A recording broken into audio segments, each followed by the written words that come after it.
May I request you, sir, to kindly present the concluding address. Jai Jagannath, Jai Sri Ram, and to follow the English version, good afternoon. President of the Indian Council of Social Sciences, Indian Council of Cultural Relations, Esteemed Vice Chancellor of JNU, then Professor Sarkar, Professor Nanda, then the main brain behind this conference, Professor Patit, then the London delegates who had done enough on Southeast Asia, my friends, my colleagues. Then I find some of my students also, like Dr. Yamin, Dr. Aparna Mukherjee, Dr. Palai, and Jayanti Dora, doctor, who is now heading the Department of History, Utkal University as professor. So it's a real pleasure to be among us, and I thank very much Professor Patit to give me this opportunity. Our predecessor, our speakers, they talked gems and gems only. So whatever I will say will be a mere repetition. Dr. Nanda, in his usual style, gave an intellectual view. Then Dr. Sarkar, my good friend for last 30 years, he gave an outstanding keynote address.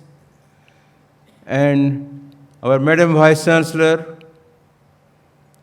she also pointed some new things. A history of feminism must be stressed upon. We are all children of goddesses. We worship goddesses.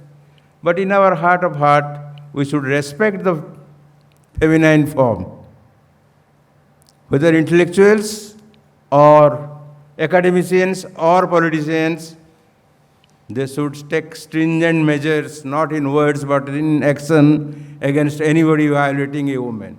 Then we can be really feminist, not in words only.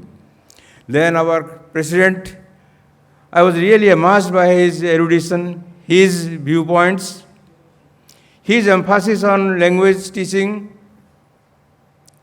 took my memory back to 30 years when I was a student of Delhi University. I took up Southeast Asia as a special paper. One professor, I am not telling his name, why are you taking that paper? Take China. Anyhow, I took this paper and he gave me very low marks.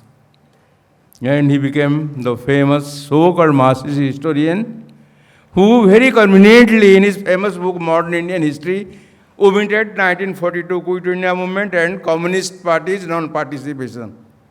That is the type of history we should change. That's what the Lowland delegates told us today. We know about Cholas in our student days, but very few lines.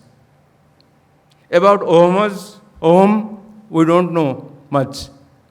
Only recently we are aware of it. That one, Lachit Barphukan was there, who checked Mughal invasion for 17 times.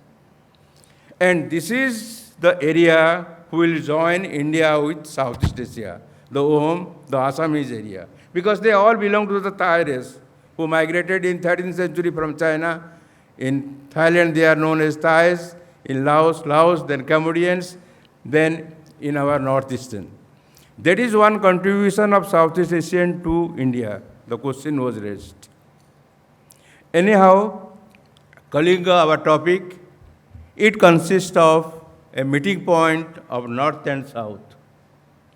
That's why it is important from time immemorial.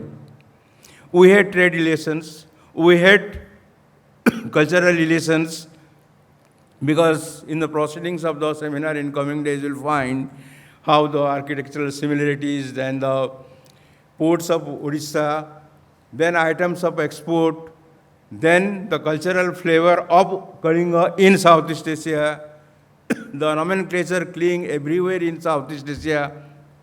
All these point to a dynamic, vibrant relationship of Kalinga with Southeast Asia.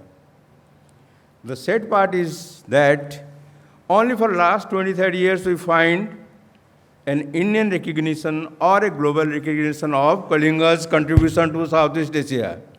Because I find many articles written on Burmese history, ancient history, 50, 60 pages in good journals, but we don't find mention of Odisha's contribution. Very strange, because where is Tapas, where is Barluk, where is the architectural similarities of Sion Pagoda with the Bhubaneswar temples? Now it is time to put the contribution of Kalinga in proper perspective. And this conference will definitely contribute to it in so many papers, in so many panel discussions. Then Kalinga is not separate, or Odisha is not separate from India. So while studying Kalinga's contribution, we should look in a broader framework what India did. And there is no need of saying that what India did for Southeast Asia, what contributed. We heard about Ramayana and Mahabharata, all those things. The name Garuda, Garuda Airlines. You know which is the tallest statue of Hindu god in Asia? It is not in India, but in Indonesia, known as Garuda Vishnu Kanchana. Garuda is very familiar. Vishnu, Golden Vishnu temple, a statue of in Indonesia, 120 feet. Second to Sardar Vallabhbhai Patel statue. So India's contribution also is immense. And India lost the opportunity in 1960s. In 1967, you know, ASEAN members, at that time 5 members were there, they offered ASEAN membership to India. India declined.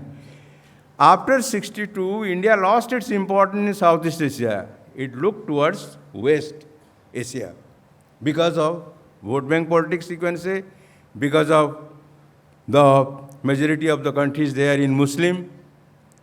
So India lost its idiom, but gradually from 1990, India again came into picture in its look east policy.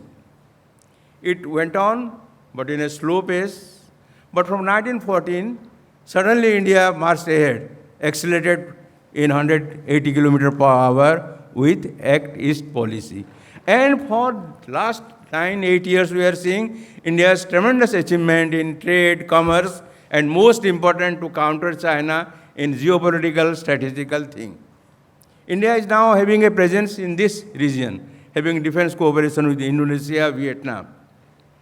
And all these also will benefit our state because the tourist flow, because of investment in India, including this part of India, and generally the popular research that will speed up because of the latest emphasis on Southeast Asia by the present dispensation. And we'll see the outcome of this conference will be not lost. It is the beginning, and we must be indebted to the university, to Institute of Media Studies, to Professor Padhi and others for bringing this conference and enlightening everybody, Indians or in a global outlook, the contribution of Kalinga as well as India to the Southeast Asian. With these words, I thank all of you. Thank you very much. Thank you.